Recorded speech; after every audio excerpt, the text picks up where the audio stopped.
মৃত ব্যক্তির নামে 3 থানায় 3টি মামলা হয়েছে। মামলা নিয়ে যে কি ধরনের বাণিজ্য শুধু না, হুজ্জতি, সাধারণ মানুষকে নির্যাতন নিপীড়ন করা হচ্ছে, জনগণের অত্যাচারের স্টিম রোলার চালিয়ে দেওয়া হচ্ছে এই মামলার নাম নিয়ে। এই অন্তর্বর্তীকালীন সরকার এটা করছেন।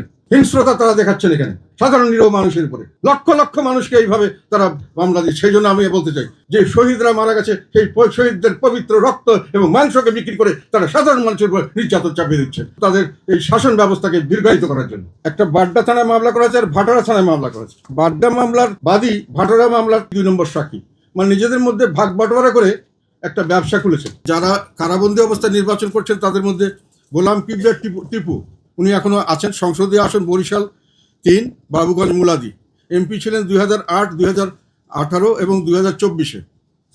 তাকে 15 নভেম্বর 2024-এ তাকে জেলে নেওয়া হয়েছে এবং অদ্যাবধি উনি জেলে আছেন। তাকে একটা হাতিরঝিল থানার একটা মামলায় তাকে দেওয়া হয়েছে 15 নভেম্বর।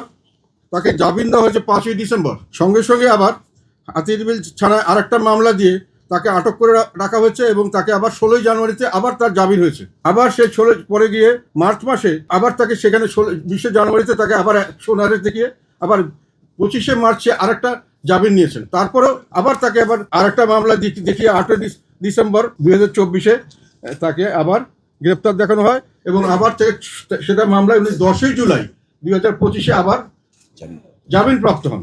জামিনপ্রাপ্ত হওয়ার পরে আবার তাকে 4 সেপ্টেম্বর আবার তাকে আবার তাকে 20 জানুয়ারি আবার তাকে জেলে নেওয়া হয় 2025-এ এবং উনি আবার সেপ্টেম্বরে গিয়ে আবার হাইকোর্ট থেকে জামিনপ্রাপ্ত হন।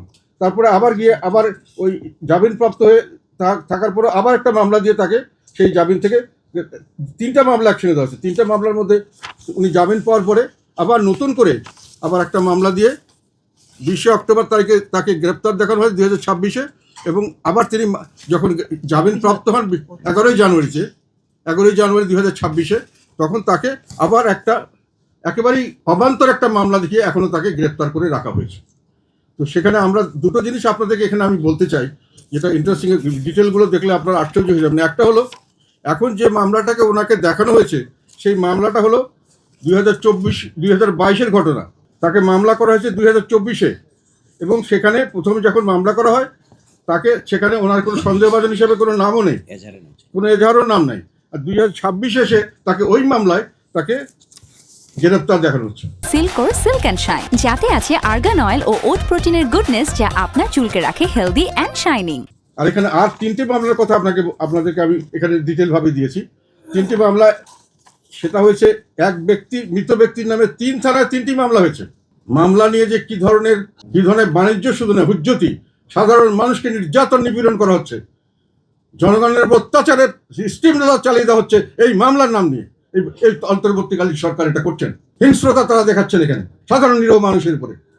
লক্ষ লক্ষ মানুষকে এইভাবে তারা মামলা দিচ্ছে। সেই জন্য আমি বলতে চাই, একটা মামলায় যে শহীদরা মারা গেছে, সেই শহীদদের পবিত্র রক্ত এবং মাংসকে বিক্রি করে তারা সাধারণ মানুষের উপর নির্যাতন চাপিয়ে দিচ্ছে তাদের এই শাসন ব্যবস্থাকে দীর্ঘায়িত করার জন্য।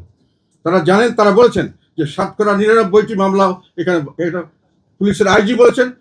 আমার জানা মতে আমাদের আইন উপদেষ্টা বলেছেন, আরও অনেকেই বলেছেন যে হ্যাঁ এটাই একটা বড় সমস্যা, অনেক মামলা হচ্ছে। সমস্যা সমাধান করছেন না, ব্যবহার করছেন।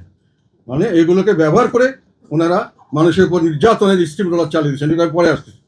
সেখানে একটা মামলা আপনাকে বলছি, যেটা হলো 3টি থানায় আলাদা আলাদা মামলা দায়ের করেছে। হাতিরঝিল থানায় মামলা, একজন মারা গেছে। একটা বাড্ডা থানায় মামলা করা হয়েছে আর ভাটারা থানায় মামলা করা হয়েছে।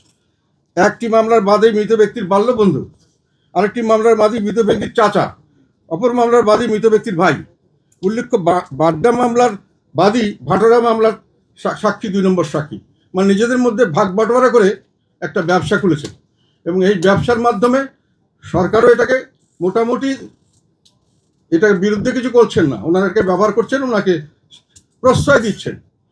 আর এতে লাভবান হচ্ছে সাধারণ আপনার যারা মামলা দিচ্ছে তারা বিরাটভাবে বাণিজ্য করছে। এখানে পুলিশ বাণিজ্য করছে, এখানে উকিলরা বাণিজ্য করছেন এবং আদালতের সঙ্গে জড়িত সবাই বাণিজ্য করছেন।